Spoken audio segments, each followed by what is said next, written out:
야고보서 5장 7절에서 11절까지 말씀입니다.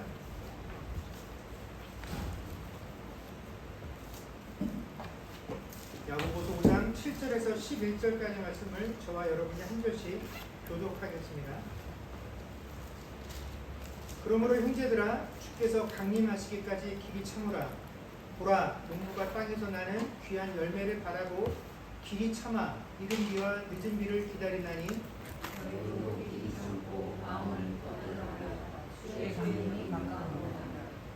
형제들아, 서로 원망하지 말라. 그리하여야 심판을 면하리라.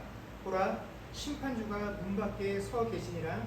형제들아, 주의 이름으로 말한 사자들을 고난과 어려짐을 길로 세우라. 같이 읽겠습니다. 보라, 인내하는 자를 우리가 복되다 하나니 너희가 욥의 인내를 들었고 주께서 주신 결말을 보았거니와 주는 가장 자비하시고 긍휼히 여기시는 분이시니라. 아멘. 지난주와 그 앞에 두 주에 걸쳐서 우리가 야고보 사도가 이 땅의 신자들이 어떻게 살아가야 하는지에 대한 이야기들을 들어보았습니다. 특별히 이 앞에 두 상황에서 특별히 야고보 사도는 경제적인 상황을 통해서 이 땅에 살아가는 주의 백성들이 과연 무엇을 기대하고 소망하며 살아가야 하는지에 대해서 이야기를 했죠. 4장 13절에서 17절까지 말씀에서는 믿는 자를 예로 들어서 신자들이라고 한다면 마땅히 내가 이 땅을 살아가면서 내가 이룬 것들에 대하여 내가 이렇게 준비하고 이렇게 실행했더니 이런 결과를 얻었다. 이 방법을 따라서 하면 이렇게 될 수 있다라는 것을 말하기에 앞서서 내가 이 거둔 모든 것들은 하나님께서 내게 허락해 주신 것이다. 이 모든 것이 하나님의 뜻이다라는 것을 먼저 인정하는 삶을 살 수 있어야 한다라고 가르쳤습니다. 그러면서 신자들이 이 하나님의 뜻이다라는 것을 말할 때 하나님의 뜻이라면 이 고백들을 함에 있어서 이것이 단순히 하나님께 내가 좀 더 잘 보여서 내가 원하는 것을 얻어내기 위한 일종의 립서비스와 같은 형태로 이 단어를 사용해서는 안 되고 진짜로 내 삶의 모든 결정권이 하나님께 있다라는 것을 인정하고 하나님에게 실제로 내어드리는 그런 고백이 바로 하나님의 뜻이라면 이런 고백되어지는 삶을 살아야 한다라고 이야기를 해 주었습니다. 그리고 지난주에 5장 1절부터 6절까지는 악한 부자들의 성공을 예로 들어서 하나님의 백성인 우리가 이 땅을 살아가면서 끊임없이 이 세상에서 성공한 그들처럼 되고 싶은 강력한 유혹을 받을 것이지만 결코 그런 악한 부자들의 삶을 쫓아가서는 안 된다. 부러워해서 안 된다라고 말해 주었습니다. 왜냐하면 말세가 되면 그 악한 부자들은 자신들이 세상을 살면서 거두어들인 그것들로 인하여 하나님께 고통을 받을 것이기 때문에 그렇다라는 것이죠.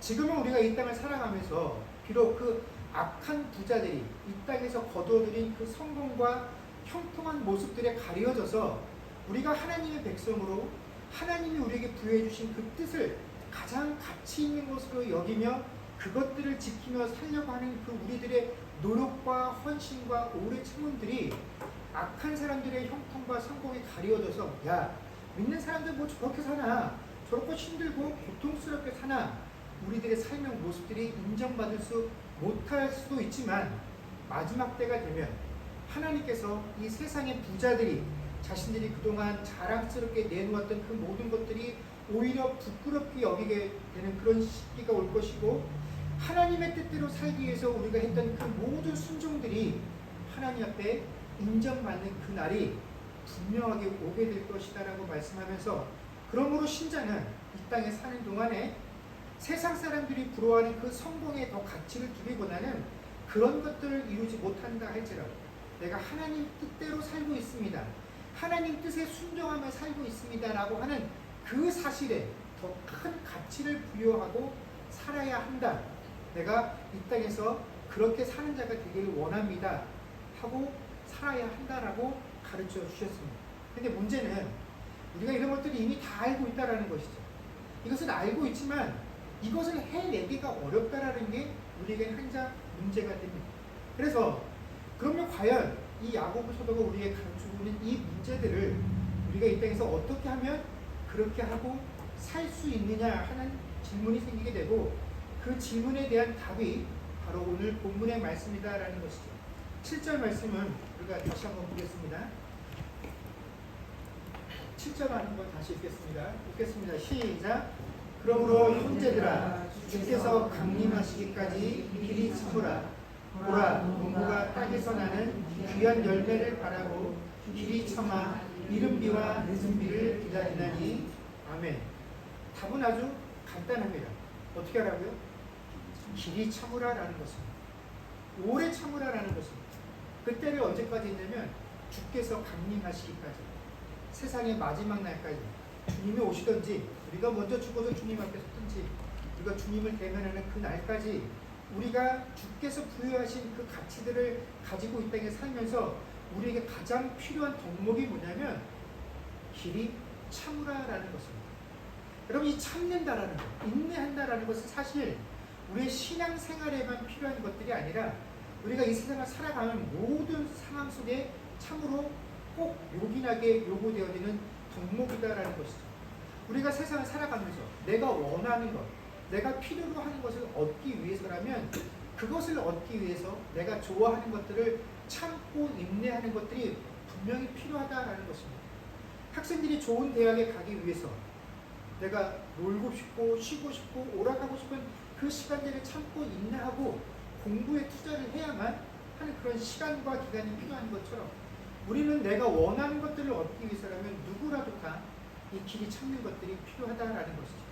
자, 그럼에도 불구하고 이 인내라는 것이, 길이 참는 것이 비단 우리의 신앙에만 국한된 것이 아니라 세상을 살아나가는 데 있어서 아주 필수적인 요건인데, 굳이 야고보 사도가 신자들에게 길이 참으라라고 요구를 했다는 것은 신자들에게 필요한 이 인내는 세상의 인내와는 다르다라는 것을 우리가 기억을 해야 합니다.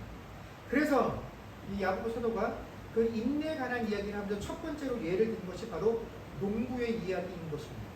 왜냐하면 기억들 하시겠지만 이 앞에 등장했던 악한 부자의 예로 들었던 것이 뭐냐면 자신의 밭에서 일한 품꾼들에게 그 삭을 제대로 주지 않은 밭의 주인들을 예로 들어서 이런 사람을 악한 부자, 믿지 아니하는 자, 그래서 나중에 하나님께 심판받을 자라고 예를 들었기 때문에 오늘 그 사람들과 반대되는 이 농부들을 비유로 얘기를 들었다라는 것이죠. 그래서 오늘 이 본문도 시작할 때 형제들아 라고 말을 하면서 이 농부들을 비유하고 있다라는 것입니다. 여러분, 사실 이 소작 농들을 운영하고 있는 밭의 주인은 인내할 필요가 없습니다. 그들에게는 인내라는 것이 필요하지 않지요. 그들은 늦은 비하고 이른 비를 기다릴 필요가 없습니다. 그것이 없다라고 해서 배를 태우고 마음을 졸일 필요도 없습니다. 소출의 양이 얼마큼 나올지 그것도 고민할 필요가 없습니다. 왜냐하면 그는 이미 자신의 그 소작농에서 일할 사람들에게 계약을 맺어서 너희는 나에게 얼마큼을 내라고 정해놨기 때문에 그 사람들이 얼마큼 고통을 받든지 간에 그 사람들의 고통과는 무관하게 나는 내가 얻을 것을 이미 다 확정해 놓았기 때문에 이 밭의 주인들은 걱정할 것이 없다라는 것입니다. 비가 내리지 않으면 걱정할 사람은 누구냐면 농부라는 것이죠. 이 농부들만이 이 한 해 동안 농사를 지어서 내가 필요한 것들도 내 가족들에게 필요한 것도 얻어야 되고 또 이 밭을 빌렸던 그 주인들에게 갚을 것도 내놓아야 하기 때문에 어떻게 하든지 많은 것을 거두어 들어야 합니다. 그러다 보니까 비가 제때제때 잘 맞춰서 와야 되지요. 그래서 농부만이 이렇게 비를 기다리는 그런 입장이 되고 비가 오지 않으면 애간장을 펴게 된다라는 것이죠. 그래서 오늘 야고보 사도는 그런 농부들을 향해서 뭐라고 첫 번째 그 인내의 특징에 대해서 이야기하냐면 마음을 굳건히 하라라고 권면을 하고 있다라는 것입니다. 자, 한글어로 굳건히 하라고 번역되어 있는 이 원래 헬라어는 굳건하라는 의미보다는 확정하라는 의미로 더 자주 쓰이는 단어입니다. 그래서 왜 한글로 굳건하게 하라, 또 굳건히라고 번역을 했는지는 저도 잘 모르지만 이 의미는 굳건하게 하라는 것보다는 확정하라는 의미가 더 강한 단어입니다. 그래서 우리가 8절의 말씀을 더 다르게 이해를 하려면 마음의 방향을 빨리 정하라라는 그런 의미가 바로 이 8절의 마음을 굳건히 하라라는 것입니다. 즉 신자의 인내가 세상의 인내와 다른 것이 뭐냐면 마음의 방향을 확정하는 것에서부터 시작이 된다라는 것입니다. 앞에서도 언급한 것처럼 신자는 하나님의 뜻을 다 압니다. 하나님이 우리에게 무엇을 원하시는지, 우리가 어떠한 선택을 하면 하나님께서 기뻐하시는지 다 알고 있지만, 그럼에도 불구하고 우리는 이 땅을 살아가는 동안에 끊임없이 세상의 가치를 택하도록 그 가치에 우리 마음이 계속 나뉜다라는 것입니다. 이거 하면 지금 당장 나에게 도움이 되어지는데, 지금 당장 이것을 취하면 내가 이것들을 이룰 수 있는데 하는 이 세상의 가치에 대한 강력한 유혹을 끊임없이 받고 하나님 뜻대로 살 것인가? 아니면 이번 한 번만 눈 딱 감고 내가 세상의 가치를 쫓을 것인가? 끊임없이 갈등을 하게 된다는 것이죠. 그래서 야고보 사도가 우리에게 요구하는 첫 번째 인내는 뭐냐면 네 마음을 바른 방향으로 확정하라라는 것입니다. 그래서 우리가 이 앞에 야고보서 1장에서도 다룬 것처럼 야고보 사도는 우리들에게 너희가 끊임없이 이 땅에서 유혹과 시험을 받을 텐데 그 유혹과 시험들을 통해서 너희들의 마음이 나뉘어지지 않도록 오직 한 마음이 되어서 한 소리를 내야 한다라고 끊임없이 이야기했다라는 것입니다. 바로 이것이 성도의 인내가 갖게 되는 특징이다라는 것입니다. 그런데 우리가 이 일들을 행함에 있어서 우리의 마음을 확정함에 있어서 한 가지 유의해야 할 것이 있습니다. 그게 뭐냐면 9절 말씀에 형제들아 서로 원망하지 말라 그리하여야 심판을 면하리라 라는 이 내용입니다. 우리가 하나님 뜻을 따라서 우리가 뭔가 하나님 뜻에 순종하는 것들을 확정하는 그 과정 가운데 우리가 주의해야 되는 게 뭐냐면 형제들끼리 원망할 수 있는 상황이 우리에게 생긴다라는 것입니다. 자, 야고보 사도가 이른 비와 늦은 비를 통해서 이 농부들의 비유로 형제들에게 길이 참음에 대해서 이야기를 하고 있습니다. 자, 비가 온다라는 사실은 농부들도 다 알고 있어요. 근데 문제는 뭐냐면 이 비가 언제 올지 우리는 정확히 모른다라는 것입니다. 우리의 마음과 우리의 판단은 지금 비가 와야 되는데 이 비가 하루 이틀만 늦어져도 우리의 마음은 늘 어떻습니까? 불안하고 초조하다라는 것이죠. 이 비가 하루씩 늦어질 때마다 이 비의 간격들이 늦어질 때마다 이 농부들의 근심이 깊어질 수밖에 없습니다. 비가 내린다라는 사실은 내가 분명하게 알고 있는데 지금 이 상황이 비가 필요한데 비가 없다라는 그 사실들로 인해서 농부들이 애간장이 탄다라는 것이죠. 자, 이런 상황에서 비를 간절하게 기다리고 있는 농부들의 심정이 어떻겠습니까? 그래, 어차피 비가 내리는 건 내 마음대로 결정할 수 있는 게 아니지. 내 뜻대로 되는 것이 아니지. 내 노력으로 되는 것이 아니지. 하나님께서 때가 되면 주실 것이야. 머리로는 우리가 다 알고 있습니다. 그런데 그게 지금 내 상황을 겹치게 되면 그것들을 참으로 인내하기 어렵다라는 것이죠. 자, 농부가 비가 없어서 논밭이 쫙쫙 갈라지고 심어놓은 작물들이 제대로 자라지 않고 타들어가는 모습들을 보게 되면 얼마나 그 마음이 찢어지겠습니까? 언제 비가 오려나 밤낮을 가리지 않고 논밭을 살필 것이고 하늘을 쳐다볼 것입니다. 수시로 하늘을 쳐다보겠죠.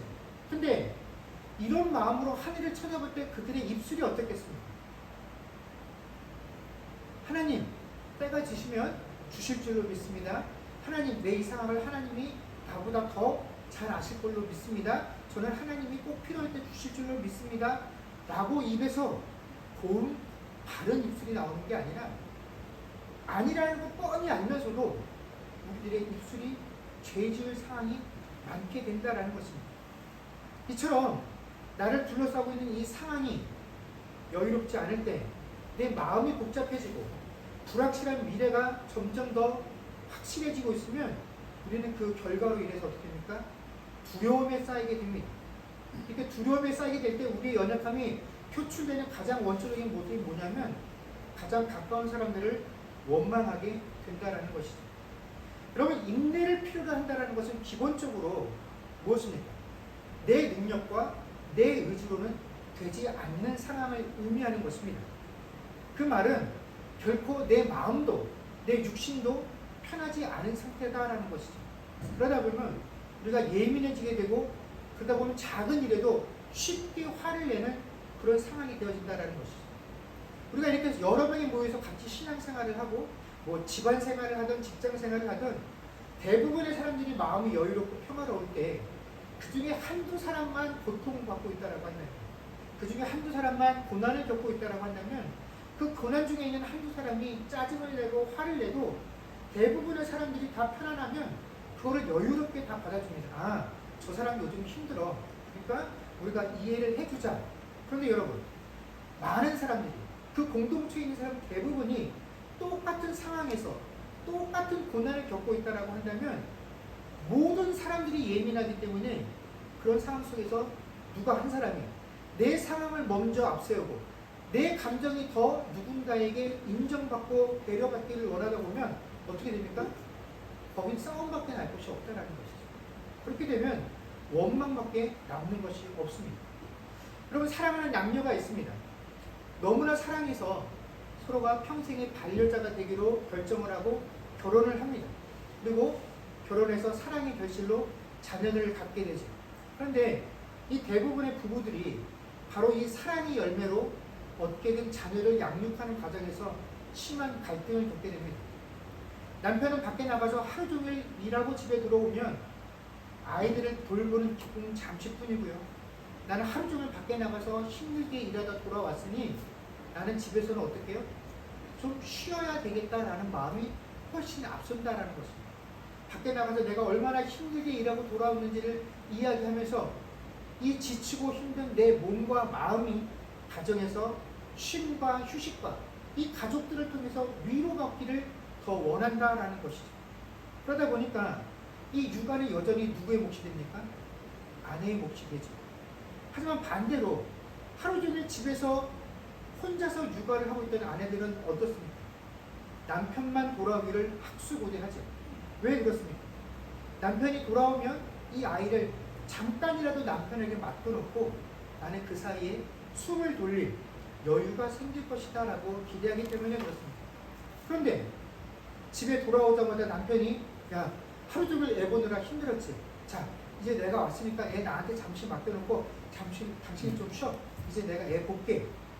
라고 그런 말을 하기를 기대하며 남편을 기다렸는데 이 남편이 어떻습니까? 집에 돌아오면 하루 종일 내가 밖에 나가서 얼마나 힘들었는지만 얘기하고 나도 좀 쉬어야 되겠다라고 이야기를 하면, 그래서 여전히 육아는 네 몫이다라는 그런 남편의 태도를 보게 되면 부인은 지금까지 억눌러 왔던 그게 화로 폭발하게 되죠.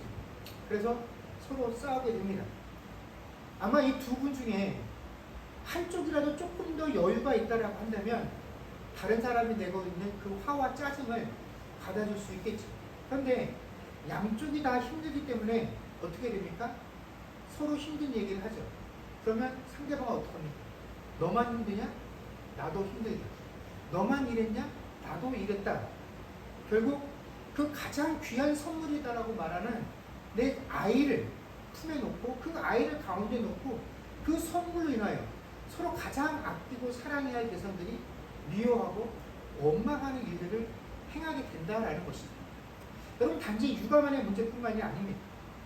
우리가 가장 가까이서 살아가는 그 가족들끼리는 항상 남편들은 아내에게 이 아내가 내 입장을, 내 마음을 미리 두루 살펴서 항상 이해해주고 배려해주기를 원합니다. 아내도 마찬가지죠. 내 남편이 내 상황과 내 마음을 좀 더 이해해주고 내가 말하기 전에 배려해주기를 원합니다. 교회에서도 마찬가지죠. 목사들은, 교인들이, 임직자들이 이 교회의 형편과 내 형편을 좀 알아서 미리 좀 배려해주고 앞서줘서 일해주면 고마울 텐데 그러지 못하는 것이 원망스럽고 짜증이 난다라는 것입니다. 성도들도 마찬가지죠. 우리 목사님이 좀 더 내 상황을 잘 살펴주고 나를 좀 더 배려해주고 내 상황이 좀 더 깊이 간섭해주고 나에게 뭔가 유익이 될 수 있는 것들을 베풀어줬으면 좋겠는데 다른 형제자매들이 내 상황과 여건들을 바라보면서 나를 이해해주고 배려해주면 좋겠는데 모두가 다 자기들이 살아가는 모습들에 바빠서 내 일상들을 돌아보지 못하는 것 같으면 우리는 그 상황 속에서 상처를 받게 되고 나를 배려해주지 못하는 그 사람들에게 원망을 하게 된다는 것입니다. 그러면 그 원망을 듣는 사람들은 어떻습니까? 아니, 뭐 자기만 힘들고 어렵나? 내가 말 안 해서 그렇지 나도 이렇게 힘들고 어려워. 그리고 뭐 그만한 일로 이렇게 우리를 비난하고 원망을 해? 하고 또 그만한 일로 삐치느냐고 그 사람을 비난하게 된다라는 것입니다. 여러분 우리가 마음속으로는 끊임없이 내가 하나님 뜻대로 살기를 원합니다라고 결단하며 세상의 가치를 쫓기보다는 하나님의 가치를 더욱더 깊이 귀히 여기는 자로 살겠습니다. 그것을 순종하며 살겠습니다라고 내 나름 정말 애쓰고 열심히 살아가는 것 같은데 악하고 부정한 방법으로 이 하나님의 뜻과 가치대로 살아가는 나보다 더 성공하는 사람들을 보게 되면 어쩔 수 없이 우리는 어떻게 됩니까? 낙심할 수밖에 없다라는 것입니다. 그런 사람들을 보면 우리는 불안해집니다. 내가 끝까지 이렇게 하나님 가치를 가지고 살아가다 보면 그들보다 실패하게 되고 뒤처지게 되는 것 아닌가? 내가 원하는 것들을 정말 내가 쥐고 이루며 살아갈 수 있을 것인가? 그런 마음이 든다라는 것입니다. 왜 그렇습니까? 우리는 약하기 때문에 그렇다라는 것입니다. 미래를 하나님께 맡겨놓았지만 그 하나님을 온전히 신뢰하지 못하는 그 믿음들이 우리에게 있기 때문에 우리는 그런 상대방에 대한 원망들을 가지고 살게 된다는 것입니다. 이처럼 우리와 같은 가치를 가지고 살아가고 있는 이 모든 사람들은 우리와 똑같은 불안함들을 가지고 있는 존재들입니다. 저라고 해서 크게 다르지 않다는 것이죠. 우리 장로님, 권사님들은 나보다 믿음이 더 좋아서 나보다 더 어렵고 힘든 일 잘 감당할 것 같은데 그분들도 똑같이 불안하고 어렵고 초조하다라는 것이죠. 근데 그런 사람들에게, 그런 분들에게 나를 더 많이 배려해주고 내 가치를 더 인정해주길 원하는 것은 사실 어려운 일이다라는 것입니다. 그렇기 때문에 우리에게 허락되어진 그 형제자매들, 또 실제적으로 우리의 육신의 가족들, 그 사람들에게 내 불안함들을 쏟아내는 그런 실수를 범해서는 안 된다라는 것입니다. 그렇게 되지 않도록 조심해야 한다라는 것이죠. 왜냐하면 하나님의 가치를 쫓으며 살고 있는 우리 모두에게는 이 세상의 삶이 다 힘들기 때문에 그렇다라는 것입니다. 우리 자녀들을 아무 생각 없이 사는 것 같아도 그 아이들도 그 아이들 나름대로 고민이 있어요. 근데 그 고민의 결을 보면 어른들이 우리하고 크게 다르지 않다는 것입니다. 그 아이들도 여전히 내가 세상적인 성공을 하기 위해서라면 이것을 선택해야 되는데 과연 하나님이 기뻐하실 것인가 하는 그 문제를 놓고 끊임없이 고민하며 살아간다는 것입니다. 그런데 그런 아이들에게, 그런 자녀들에게, 그런 형제들에게 우리가 함부로 말을 하게 되면 이것이 위로가 되고 힘이 되어지는 것들이 아니라 상처가 될 수밖에 없다는 것입니다. 그래서 신자가 갖춰야 될 그 인내의 특별함은 무엇이 포함이 되냐면 주의 이름으로 말하는 것에 대한 인내와 고난이다라는 것입니다. 자, 앞에서도 말한 것처럼 우리가 이 땅에서 하나님의 백성으로 살아가면서 하나님 나라와 그 말씀의 가치대로 살아가는 것, 그것이 우리에게는 고난입니다. 왜냐하면 세상 사람들의 관점에서 보면 우리가 야 신자는 이렇게 살아, 우리는 오른쪽 뺨을 맞으면 왼쪽 뺨을 내주게 배웠어, 그렇게 살아. 누가 오리를 가자고 그러면 우리는 심리를 손잡고 가야 돼. 근데 세상 사람들이 보면 이렇게 사는 그리스도인은 어떤 사람들입니까? 비상식적이고 비이성적인 사람들입니다. 야, 너희 그렇게 살아서 어떻게 세상에서 밥이나 제대로 먹고 살겠냐? 그 가치를 따르는 우리를 바라보는 그들의 시선은 경멸입니다. 차별입니다. 심한 경우에는 야, 넌 그렇게 할 거면 우리들 꼭 안에는 들어오지 마. 너 혼자 저기 나가서 따로 살아. 이렇게 배척을 받게 된다는 것입니다. 이러한 결과가 너무나 당연하다라는 것이죠. 여러분, 이스라엘의 우리가 역사를 보면 그들은 하나님의 백성임에도 불구하고 이 땅의 가치를 더욱더 중요하게 여겼기 때문에 이방신을 섬기는 그 일들을 서슴지 않았습니다. 그런 이스라엘에게 하나님께서 야, 너희 빨리 그 세상의 가치를 버리고 이방신을 섬기는 것을 멈추고 나에게 돌아오라는 그 말을 선지자들을 통하여 이스라엘 백성들에게 전하게 하십니다. 그런데 선지자들이 이 말씀을 가지고 와서 그 하나님을 맺는 그 백성들에게 그 말씀을 전하면 어떤 일들이 벌어집니까? 그 말들을 듣고 이스라엘 백성들이 아유 그래 우리가 하나님 뜻을 그동안 버리고 살았네요 하고 땅을 치며 회개하던가요? 아닙니다. 10중 8구 그들은 그 선지자를 조롱합니다. 무슨 소리야? 네 말대로는 지금 당장 우리가 하나님께 벌을 받아야 되는데 네가 그 말을 전하고 있어도 하나님의 심판이 우리에게 임하지 않잖아. 너는 거짓 선지자야. 그 선지자를 조롱하고 선지자를 보낸 하나님의 그 이름을 더럽히고 있다라는 것입니다. 그 하나님께서 선지자를 통해 주신 그 말씀들이 응할 때까지는 선지자는 이 땅에서 어떠한 시간들을 보내야 됩니까? 내가 전한 하나님의 말씀 때문에 경멸과 조롱을 받아야 되는데 그 말씀이 응할 때까지 그는 고난을 인내하는 시간들을 가지며 살아야 한다라는 것입니다. 그런데 여러분 그 기간 동안 어떤 선지자도 야 너희가 나를 하나님 말씀을 전하는 하나님의 가치대로 사는 나를 이렇게 경멸하고 멸시하고 조롱해 너희들에게 더 큰 벌이 내려라 하고 그들을 멸시하지 않는다라는 것입니다. 그들을 원망하지 않는다라는 것입니다. 어떤 선지자도 하나님의 가치를 가지고 살아가는 동안에 그런 식으로 반항하지 않는다라는 것입니다. 이것이 야고보 사도가 오늘 우리들에게 요구하는 인내의 모습이다라는 것입니다. 여러분 저희는 선지자가 아닙니다. 선지자가 구약시대 때 했던 그런 일을 감당하는 자들도 아닙니다. 그럼에도 불구하고 우리는 선지자들과 마찬가지로 하나님의 약속을 가지고 이 땅을 살아가는 자들입니다. 그 하나님의 약속이 내 때에 지금 이 순간에 이루어지지 않는 한 우리는 그 하나님의 가치 때문에 세상으로부터 멸시와 조롱을 받을 수 있다는 것입니다. 같은 믿는 자들 안에서도 아유 저만 예수 믿나? 뭐 저렇게 별나게 하지? 하는 그런 시선과 판단을 받을 수 있다는 것입니다. 근데 내가 이런 일을 하고 있는데 네가 감히 나를 조롱해? 나를 멸시해? 나를 판단해? 하고 내 옆에 있는 내 형제자매들 하나님께서 함께하라고 허락하신 그 육신의 가족들 또 이 영적인 믿음의 공동체들에게 서로 원망하는 그런 우를 범해서는 안 된다는 것입니다. 그래서 우리에게 하나님께서 뭐라고 말씀하시냐면 그 선지자들의 고난과 참음으로 본을 삼으라라고 말씀하신다라는 것입니다. 내가 아무리 옳고 바른 것을 행하고 있다라고 할지라도 그것을 요구하고 있다라고 할지라도 이것들로 인해서 야 이것을 따르지 않아? 하고 원망하거나 비난하지 말라라는 것입니다. 이것이 바로 신자들이 갖춰야 할 인내의 특징이죠. 그리고 마지막으로 야고보 사도가 우리에게 요구하는 것은 인내하는 자를 복되도다라고 말하면서 예를 든 것이 바로 욥의 인내입니다. 여러분 우리가 성경을 읽으면서 고난과 인내하면 빠질 수 없는 사람이 바로 욥이죠.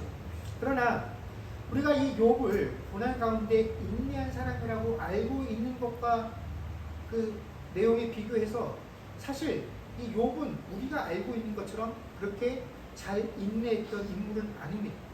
오히려 인내와는 정반대의 모습들을 더 많이 성경을 통해 우리에게 보여주고 있습니다. 그는 자신이 당하고 있는 그 고통의 무게가 얼마나 어렵고 힘들었든지 하나님 앞에서 자신의 출생을 저주했었던 인물입니다. 욥기 3장 1절에 보면 제가 읽겠습니다. 그 후에 욥이 입을 열어 자기의 생일을 저주하니라. 어찌하여 내가 태에서 죽어 나오지 아니하였던가? 어찌하여 내 어머니가 해산할 때에 내가 숨지지 아니하였던가? 라고 자신의 탄생에 대해 하나님 앞에서 저주를 합니다. 뿐만이 아닙니다. 내가 이런 고통을 겪느니 차라리 죽었으면 좋겠다라고 하나님 나를 좀 이제는 놓아달라고 애원까지 했던 사람이 욥입니다. 욥기 7장 13절에서 16절까지 말씀입니다. 제가 읽겠습니다. 혹시 내가 말하기를 내 잠자리가 나를 위로하고 내 침상이 내 수심을 풀리라 할 때 주께서 꿈으로 나를 놀라게 하시고 환상으로 나를 두렵게 하시나이다. 이러므로 내 마음이 뼈를 깎는 고통을 겪느니 차라리 숨이 막히는 것과 죽는 것을 택하리이다. 내가 생명을 싫어하고 영원히 살기를 원하지 아니하오니 나를 놓으소서. 내 날은 헛것이니이다.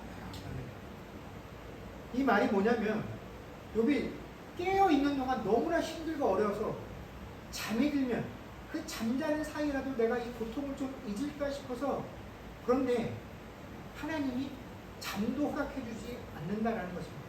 잠을 자고 있으면 그 꿈에서 내 육신에 살아있는 동안에, 깨어있는 동안에 당하는 고통과 고난보다 더 큰 악몽들을 꾸게 하셔서 그 고통과 고난이 잠자는 동안에도 끊이지 않고, 그래서 잠도 못 잔다라는 것입니다. 그러면서 내가 이렇게 고통을 겪느니 차라리 숨이 막혀서 죽는 것을 택하고 싶다라고 이야기할 정도로 자신에게 허락되어진 이 고난과 고통이 너무 힘들다라고 하나님께 하소연합니다. 지금 우리가 보면 하나님 앞에 독소를 쏟아내는 것이죠. 지금 누가 하나님께 이렇게 이야기한다라고 한다면 우리가 야 그래 너 정말 힘드니까 하나님한테 그럴 수도 있지, 누가 이것을 인정하고 받아주겠습니까? 너 아무리 그래도 그렇지 하나님께 그렇게 말하는 거 아니다라고 우리가 옆에서 권면하지 않겠습니까? 근데 욥은 그런 이 말을 서슴지 않았다라는 것이죠. 이처럼 욥은 우리가 일반적으로 알고 있는 것처럼 내가 겪는 모든 고난과 이 고통 가운데 분명히 나를 향한 하나님의 뜻이 있을 것이야. 그러니 그 하나님의 뜻은 선하고 좋은 것이니, 내게 유익된 것이니, 내가 이것들을 다 참고 기대하면 분명히 하나님께서 좋은 것을 주실 것이야 하며 그것들을 묵묵히 인내하고 참고 받아들이며 순종했던 인물이 아니다라는 것입니다. 하나님 너무 힘들고 고통스러워요. 죽고 싶어요. 그러니 죽도록 내버려 두세요 라고 말했다라는 것입니다.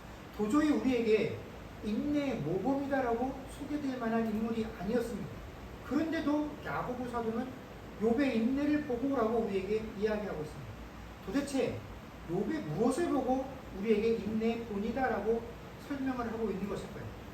11절에 보면 인내하는 자를 복되다 하나니라고 하고 그 뒤에 보면 너희가 욥의 인내를 들었고 주께서 주신 결말을 보았거니와 주는 가장 자비하시고 긍휼히 여기시는 이시니라 라고 말씀하고 있습니다. 우리가 이 말씀을 주의 깊게 여기지 않으면 당연히 욥의 인내를 칭찬하는 것처럼 보여지지만 사실 이 말씀의 결론은 욥의 인내를 칭찬하는 것이 아니라 무엇을 강조하는 것이냐면 주께서 주신 결말을 강조하고 있다는 것입니다. 그리고 주께서 주신 결말의 내용이 뭐냐면 주는 가장 자비하시고 긍휼히 여기시는 자시다라는 것이 바로 이 말씀의 핵심이다라는 것이죠. 우리는 이 욥기서의 중간에 어떤 내용들이 있었는지 잘 기억하지 못합니다. 그래서 야 욥이 이런 말을 했었나 싶을 정도로 욥의 말들을 좀 읽어보면 당황스러울 때가 많아요. 그런데 욥기의 처음과 끝은 확실하게 기억을 합니다. 욥이 부자였는데 자기가 의도치 않은 시험을 받게 되었다는 것. 그리고 욥기의 말미에 되면 이런 구절이 있습니다. 욥기 42장 10절에 보면 욥이 그의 친구들을 위하여 기도할 때에 여호와께서 욥의 공경을 돌이키시고 여호와께서 욥에게 이전 모든 소유보다 갑절이나 주신지라. 자, 욥이 이 모든 고통과 고난의 시간을 마무리할 때쯤 욥을 비난하고 조롱하고 판단했던 그 욥의 친구들, 하나님께서 너희가 틀렸다, 욥은 의롭다라고 평가를 해주시고 나서 욥의 친구들이 욥에게 한 그 모든 독설들을 욥이 너희들을 위해서 기도해주지 않으면 내가 너희들 용서하지 않을 테야 라고 하니까 욥이 그의 친구들을 위해서 그동안 나에게 했던 그 모든 독설들, 나를 판단했던 그들의 그 말들 하나님 다 용서해 주세요라고 기도하니까 비로소 하나님께서 그들의 죄를 용서해 주시고 욥의 지금까지 겪었던 그 모든 고통과 고난으로부터 그를 돌이키시고 마지막에 어떻게 해요? 이 고난 이전에 가지고 있었던 그 모든 소유에 어떻게 해요? 갑절이나 주셨다라는 거죠. 그래서 아마 이 내용을 확실하게 기억해 가실 거예요. 아, 그 고통과 고난을 다 견뎌냈더니 그가 갑절이나 되는 복을 얻었다.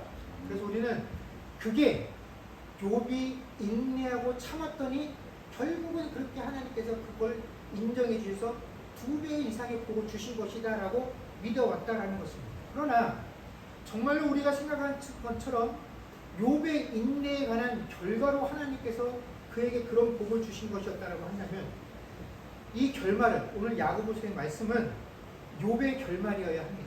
자, 잘 봐라. 욥이 그렇게 참고 인내했더니 욥이 그런 결말을 얻게 된 것이야 라고 우리에게 말해주지 않는다라는 것입니다. 우리가 알고 있는 것처럼 그 욥의 성공적인 결말의 이유가 욥 자신의 인내와 결코 흔들리지 않은 믿음 때문에 이런 결론을 얻게 되었다라고 결론을 내야 되는데 오늘은 그의 인내 때문에 그가 결말을 그렇게 얻는 것이 아니라 주께서 주신 결말을 맞이하게 되었다라는 것이고 그 이유는 그가 인내하거나 그의 믿음 때문이 아니라 주의 자비하심과 긍휼하심 때문에 그가 그런 결말을 얻게 되었다라고 성경이 우리에게 말씀해주고 있다라는 것입니다. 즉 성경이 우리에게 욥을 예로 들어서 욥의 인내를 우리에게 말씀하고 하는 그 오래 참은 인내라는 것은 답답할 정도로 어렵고 힘든 상황 속에 있을 때 내 감정을 꽉꽉 억누르고 하고 싶은 말을 억제하면서 모든 상황을 다 받아들이고 고통을 참아내는 것이 정말로 신자들에게 귀한 가치가 있는 것이다라는 것을 말하라는 것이 아니다라는 것입니다. 여러분 우리가 하나님의 약속을 받고 그 약속을 실천하며 살아가려고 애를 쓰는데 하나님께 받은 그 약속이 자꾸 흔들려요. 하나님이 내게 주신 그 신뢰들이 흔들리고 약해질 때마다 그래서 세상의 것들을 찾고 싶은 그것들을 추구하고 싶은 그런 시험들이 나에게 다가올 때마다 그 감정들을 꾹꾹 억누르는 것이 아니라 하나님께 하나님 하나님 이런 시험이 나에게 있습니다. 이런 유혹이 나에게 닥쳤습니다. 내가 지금 믿음이 흔들리고 있어요. 하나님 나 지금 어떻게 해야 됩니까? 하나님 놓지 않게 해주세요. 이 같이 놓아버리지 않게 해주세요. 하나님 옆에 달려나와서 몸부림치고 부르짖는 그 모습, 그 상황을 바로 욥의 인내라라고 우리에게 말씀해 주신다는 것입니다.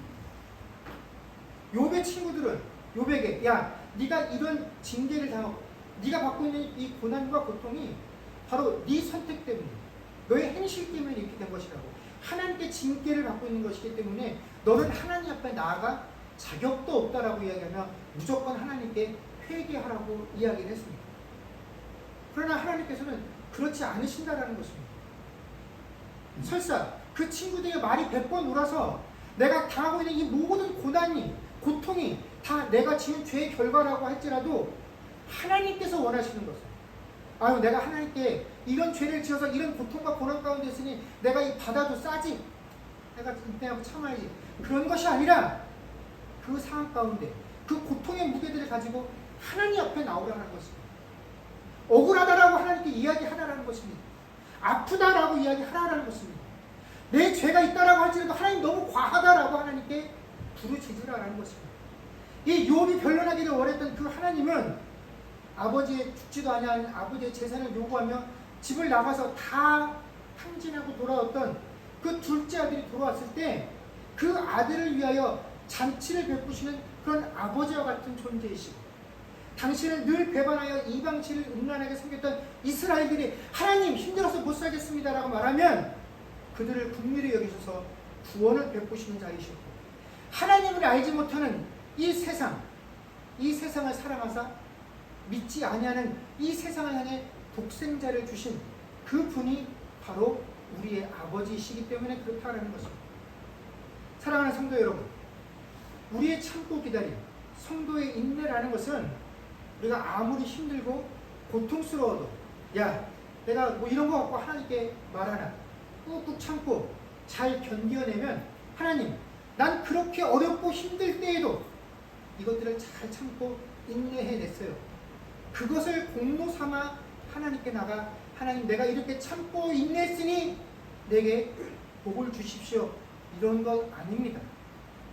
믿는 자들이 누가 더 하나님 앞에서 더 심한 고통과 고난 속에서도 그것들을 더 오랫동안 잘 참아냈는가 하는 것으로 서로 경쟁하고 그것들을 가치로 하나님 앞에 내어놓으며 하나님 이것으로 나를 인정해 주시고 욥에게 주셨던 그 결말 주께서 그에게 주셨던 그 결말을 내게도 주십시오라고 요구하는 것이 아니라는 것입니다. 아프면 아픈 대로 고통스러우면 고통스러운 대로 그것들을 가지고 하나님 앞으로 나아가 그분과 씨름해야 됩니다. 그분의 음성 듣기를 갈망해야 되는 것입니다. 하나님 앞에 나와 하나님 앞에 기도하는 것 말고는 방법이 없다라는 것이죠. 그런데 사단이 우리에게 하는 것, 이 세상이 우리에게 유혹하는 것은 아니야. 하나님께 나아가지 않고도 이 문제를 해결할 방법이 있어. 이 세상의 가치, 네가 사람들과의 관계를 더 많이 하면 그 사람들을 통해서 네가 원하는 것을 얻을 수 있어. 네가 세상에서 경험들을 더 많이 쌓으면, 네가 세상에서 더 많이 일하고 더 많은 돈을 쌓으면 이런 거 하나님께 찾아가지 않아도 이런 문제 얼마든지 해결할 수 있어. 이렇게 사단이 하나님 앞에 나아가는 것을 못하도록 끊임없이 세상의 가치를 우리에게 보여주며 그것으로 유혹한다는 것입니다. 너 정말로 세상에서 잘 되려고 한다면, 네가 정말로 이 땅을 살아가면서 고난 없이 고통 없이 살려고 한다면 하나님의 손길이 너에게 필요한 것이 아니라 인맥을 넓혀야 돼, 사람들을 알아가야 돼, 돈을 더 많이 쌓아놔야 돼, 지식을 쌓아야 돼, 미래를 위한 준비들을 해야 돼. 이러한 유혹들이 우리에게 끊임없이 닥치는데, 여러분 그러한 유혹 가운데서 우리의 마음을 굳건히 해야 된다는 것입니다. 마음을 확정하라는 것입니다. 이것들 우리가 주님 앞에 서는 그날까지 끊임없이 우리에게 돌아올 것이기 때문에 그 상황 가운데서 우리의 마음을 확정하는 것으로 신자가 보여줘야 할 인내의 출발을 삼아야 한다는 것입니다. 사랑하는 성도 여러분, 그럴 때 우리가 그렇게 살아갈 때에 욥에게 주신 그 결말을 우리도 이 땅에 사는 동안에 보게 될 줄로 믿습니다. 기도하겠습니다. 그렇습니다. 주님, 인내라는 것이 비단 우리의 신앙의 삶뿐만 아니라 우리가 세상을 살아가는 동안에 끊임없이 우리에게 절실하게 요구되어지는 삶의 덕목들입니다. 내가 원하는 것들을 이루어내기 위해서라면 인내하는 시간들이 필요하다는 것을 다 알고 있습니다. 그런데도 불구하고 이 야고보 사도가 우리에게 또다시 인내를 요구하고 있다는 것은 세상이 말하는 그런 식의 인내는 아니다라는 것이죠. 신자의 인내라는 것은 우리에게 요구되어지는 그 하나님의 가치를 이 땅에서 우리가 선택해 나갈 수 있도록, 그것들을 방해하는 이 세상의 모든 유혹으로부터 우리의 마음을 하나님께로 확정하는 그 일부터 우리의 인내는 시작되어지는 것입니다. 하나님의 가치를 더 소중하다고, 이것을 귀하다라고, 이것을 추구하는 것이 신자의 삶이다라는 것을 선택하는 것으로부터 우리의 인내는 시작되어집니다. 그렇기 때문에 그런 가치, 똑같은 가치를 가지고 살아가는 우리 모두는 이 형제들을 서로 원망하지 아니하는 그런 모습들을 갖추어야 할 것이고, 또 욥의 인내처럼 우리가 이것을 꾹 참아내는 것이 가치가 아니라 이 어렵고 힘든 것들을 하나님 앞에 가지고 나와 풀어놓을 수 있는 것, 그것이 바로 신자에게 요구되어지는 인내다라는 것입니다. 우리가 마땅히 어려운 일이 있으면 하나님께 나아갈 것 같지만 사실 우리는 그렇게 하나님 찾지 않아요. 하나님, 우리가 얼마나 하나님 앞에 나가 기도하는 것들을 소중히 여기며 살아갑니까? 얼마나 하나님이 귀하고 소중해서 하나님 앞에 나와 부르짖습니까? 얼마나 기도합니까? 세상의 모든 힘과 에너지를 다 쏟아버리고 그 일들로 피곤하고 힘들어서 하나님 앞에 나아갈 시간이 없습니다. 세상의 것들을 분주히 쫓아다니느라 교회에 나와서 일주일에 단 몇 시간 드려지는 이 예배마저도 세상의 그 일에 뒷전으로 밀려나는 것들이 하나님을 대하는 우리들의 자세이고 마음이다라는 것입니다. 하나님, 우리 그렇게 하나님 사랑하지 않아요. 하나님, 우리 그렇게 하나님 앞에 달려나오는 거 기뻐하지 않아요. 하나님, 우리 그렇게 하나님 찾고 싶어 하지 않아요. 근데 우리에게 욥의 인내를 보여주시는 것은 그렇게 하나님을 찾으라는 것입니다. 시간이 없고 몸이 힘든데 그래도 네 인생의 모든 문제를 해결하기 위해서는 하나님 앞으로 나아오라는 것입니다. 그것들을 뒤로 하고 싶은 마음, 그것들을 억제하라는 것입니다. 그것들을 먼저 하라는 것, 이것이 욥의 인내인 것입니다. 그래서 욥이 참아서 그런 결말을 얻어낸 것이 아니라 하나님 앞에 왔기 때문에 자비하시고 긍휼이 많으신 하나님께서 욥의 결말을 우리에게 허락해 주셨다라고 합니다.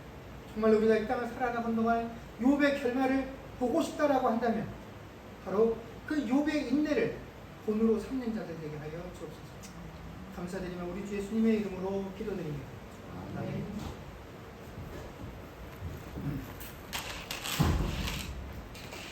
주의 은혜로 찬양합니다.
지금은 우리 주 예수 그리스도의 은혜와 하나님 아버지의 크신 사랑과 성령님의 교통하심과 충만케 하는 역사가 이제는 주님 오시는 그날까지 주께서 우리에게 부여하신 그 약속대로 사는 그 삶을 길이 참으라고 요구하신 그 인내의 말씀들을 따라 살기로 고백하는 주의 백성들과 그들의 가정과 사업과 자녀들과 그 미래와 이 교회 위에 이제로부터 영원토록 함께 있을지어다.